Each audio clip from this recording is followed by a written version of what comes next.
11వ ఆవిర్భావ దినోత్సవం సందర్భంగా మా కార్యకర్తలు నాయకులు అందరూ కూడా పిఠాపురం జనసేన పార్టీ వద్ద వేడుకలు చేసుకున్నాము.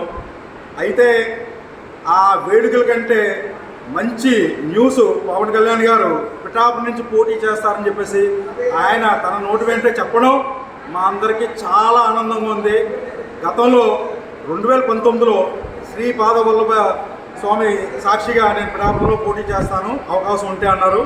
అప్పటి నుంచి కూడా మా పిఠాపురం ప్రజల్లో వాడ ఊరు పవన్ కళ్యాణ్ గారు ఎప్పుడు వస్తారు ఎప్పుడు చేస్తారు అని చెప్పేసి ఆయన పదే పదే అనుకోవడం జరిగింది.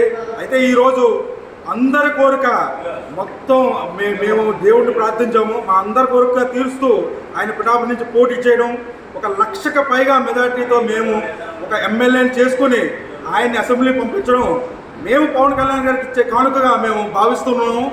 ఇక్కడ చాలా ప్రలోభాలకి లోన్ చేయడానికి చంద్రశేఖర్ రెడ్డి గారు కానీ మన కాపుల నుంచి ముద్రగారిని తీసుకురావడం కానీ జరిగింది. అయితే ఇలాంటి ప్రలోభాలకి ఇక్కడ లొగ్గే ఇదైతే లేదు. పవన్ కళ్యాణ్ గారిని అత్యంత మెజార్టీతో అన్ని కుట్రలను దుష్ట సతీశ్వరాన్ని తిప్పికొట్టి ఊరు వదిలి పారిపోయేలా అయితే చేయడం ఖాయం. జై హింద్, జై జనసేన. గతంలో గాజువాక వేములలో పోటీ చేయడం, అక్కడ ఆయన ఓడిపోవడం జరిగింది.